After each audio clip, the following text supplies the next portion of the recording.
Saat kita melihat planet kita dari luar angkasa, hanya ada satu warna yang mendominasi. Itu sebabnya bumi disebut planet biru. Sekitar 3/4 bumi kita ditutupi air, tapi ada masalahnya. 96,5% air ini terperangkap di lautan. Dan jika kamu ingat, saat pertama kali orang tuamu membawa kamu ke pantai, meminum air laut adalah hal yang dilarang. Lantas, mengapa air laut rasa asin dan tidak bisa diminum?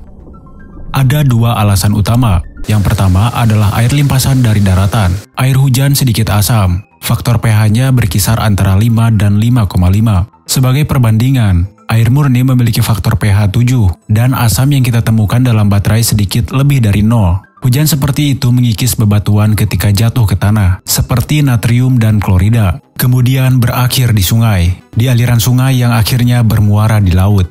Organisme hidup menghilangkan sebagian ion baik, namun sisanya tetap ada. Seiring waktu, hal ini meningkatkan konsentrasinya di dalam air. Lautan mempunyai pembangkit tenaga garamnya sendiri. Ventilasi di dasar laut mengeluarkan cairan hidrotermal. Kedengarannya rumit, tapi mudah dimengerti. Air merembes ke celah-celah dasar laut. Magma dari inti bumi kemudian memanaskan air. Terjadi reaksi kimia yang membebaskan air laut dari oksigen. Ia mengambil logam, seperti besi dan seng. Ventilasi di dasar laut melepaskan air metalik ini kembali ke laut. Selama letusan gunung berapi bawah air, prosesnya semakin cepat. Garam dan mineral lainnya langsung dilepaskan ke lautan di bumi. Seiring berjalannya waktu, garam terakumulasi di dasar laut dan membentuk kubah. Endapan ini juga terdapat di bawah lahan kering. Beberapa tempat di dunia memiliki banyak kubah garam. Teluk Meksiko adalah salah satu contohnya. Di bawah ombak, hal ini mempengaruhi salinitas air. Faktor lain yang menentukan seberapa asin suatu perairan adalah penguapan, suhu udara, dan curah hujan. Aturan umumnya adalah salinitas rendah di dekat ekuator dan kutub. Semua samudera dan lautan diantaranya cenderung memiliki salinitas tinggi. Para ilmuwan memperkirakan bahwa garam terlarut menyumbang 3,5% dari berat air laut dunia. Perairan yang bermuara di lautan seperti danau dan sungai merupakan air tawar. Lantas, mengapa air lautnya asin? Untuk menjawab pertanyaan ini, kita harus melakukan perjalanan ke masa lalu planet kita. Para peneliti percaya bahwa lautan pada zaman dahulu tidaklah asin seperti sekarang. Namun seiring berjalannya waktu, curah hujan menghanyutkan bebatuan di daratan, membawa sejumlah besar garam ke lautan. Prosesnya telah berlangsung selama lebih dari 3,8 miliar tahun. Saat ini, sekitar 4 miliar ton garam terlarut berakhir di lautan bumi setiap tahunnya. Masukan dan keluaran garam cukup seimbang. Artinya, salinitas air laut stabil. Lalu kenapa kita tidak boleh meminum air laut? Kita sudah memasukkan garam ke dalam tubuh kita dengan makanan dan minuman. Ini disebut garam makanan atau natrium klorida.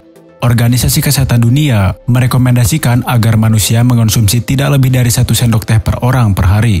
Kamu tidak boleh melebihi jumlah tersebut jika ingin menjaga kesehatan jantung.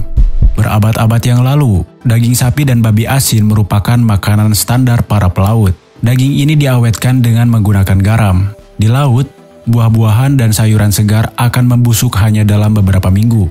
Sebelum didinginkan, ini adalah satu-satunya cara untuk menjaga makanan tetap segar. Pengawetan adalah pilihan lain untuk menyimpan makanan.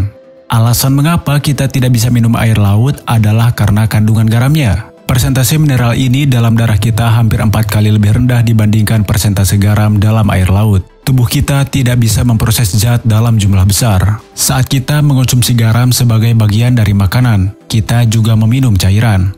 Saat kamu menyajikan kamu mungkin memiliki segelas air atau jus di dekatnya. Ini membantu menghilangkan dahaga dan menjaga kadar garam agar tetap terkendali.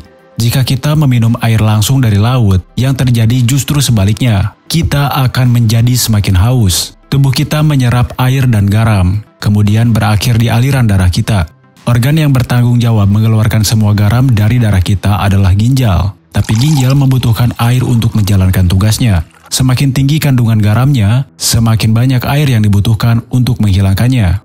Ketika proses ini terus berulang beberapa kali, kamu mengalami dehidrasi. Ini adalah proses kehilangan air dari tubuh. Dan ada hal penting lainnya, kamu mulai melepaskan lebih banyak air daripada yang kamu konsumsi saat kamu minum air laut. Perbedaannya akan membuatmu lebih haus dibandingkan saat kamu mulai minum air laut. Bukan ide yang baik untuk memulainya.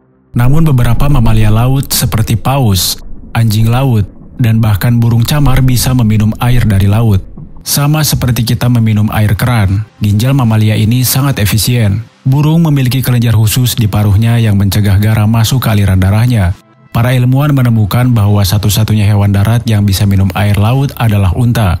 Dan jika kamu pernah bertanya-tanya apakah ikan meminum air laut? Memang benar, insang dan ginjal membantu mereka memompa kelebihan garam. Agar manusia dapat meminum air laut, terlebih dahulu harus melalui desalinisasi. Ini adalah proses menghilangkan garam dari air laut. Dan jika ada banyak hal yang bisa diambil, perkiraan menunjukkan bahwa jika kita menyebarkan semua garam laut di seluruh daratan bumi, maka ketinggiannya akan melebihi patung Liberty yang tingginya 91 meter. Itu sebabnya desalinisasi dalam skala global tidaklah realistis. Saat ini, kurang dari 0,5% air minum yang kita produksi berasal dari laut, dan permintaan air minum akan terus meningkat. Tingkat konsumsi saat ini berarti bahwa permintaan air bersih meningkat 2 kali lipat setiap 20 tahun. Masalah terbesar dalam desalinisasi adalah biaya energi. Dibutuhkan energi 10 kali lebih banyak dibandingkan metode produksi air lainnya, dan jejak karbonnya sangat besar. Pabrik desalinisasi yang besar seringkali perlu memiliki pembangkit listrik sendiri. Ini semua karena teknologi di balik proses tersebut. Garam mudah larut dalam air. Ini menciptakan ikatan kimia yang kuat dengan air yang sulit diputus. Fasilitas desalinisasi sebagian besar menggunakan reverse osmosis untuk mencapai hal ini. Pompa besar memberikan tekanan pada air laut untuk mendorongnya melalui filter. Membrannya sangat halus sehingga setiap pori-porinya hanya berukuran sepersekian rambut manusia. Filter memungkinkan molekul air lewat. Molekul garam yang lebih besar tetap terperangkap di dalam membran. Untuk setiap 1/4 galon air tawar yang dihasilkan pabrik melalui desalinisasi, terdapat jumlah air yang sama yang kini 2 kali lebih asin. Ini bukanlah metode pemurnian air yang ideal. Gagasan bahwa manusia bisa minum air laut bukanlah hal baru. Pada pertengahan abad ke-4 sebelum Masehi, filsuf Yunani terkenal Aristoteles mempertimbangkan penggunaan serangkaian filter untuk menghilangkan garam dari air laut. Kapal-kapal pada abad ke-16 memiliki tempat penyulingan kecil dan portable yang dapat merebus air laut. Ini hanya tambal sulam karena air laut terkena suhu tinggi tidak membuatnya bisa diminum. Perlakuan panas seperti itu hanya mensterilkan air. Kamu perlu menangkap uap yang menguap dan menunggu hingga dingin sebelum aman untuk diminum. Ini adalah metode yang rumit dan memakan waktu, dan mungkin tidak sepadan dengan usaha yang dilakukan. Mari kita bayangkan sejenak bahwa kita telah menghilangkan semua garam dari lautan di bumi. Kita akan mendapat persediaan air minum yang tiada habisnya. Tapi berapa biayanya? Ada jutaan spesies hewan dan tumbuhan yang beradaptasi dengan air asin. Ini termasuk plankton, dasar dari semua kehidupan laut. Mereka tidak punya cukup waktu untuk beradaptasi dengan kondisi baru. Tidak semua ikan seperti salmon yang tumbuh subur baik di air tawar maupun air asin. Peralihan yang tiba-tiba ini juga akan berdampak besar pada planet kita. Karena kepadatan air tawar berkurang, hal ini akan menyebabkan lapisan es di kutub utara tenggelam sedalam 10 cm. Hal ini akan memicu gelombang pasang terbesar yang pernah terjadi di planet ini. Meskipun gagasan desalinisasi dalam skala global terdengar bagus di atas kertas, tapi kita tidak boleh meremehkan resikonya.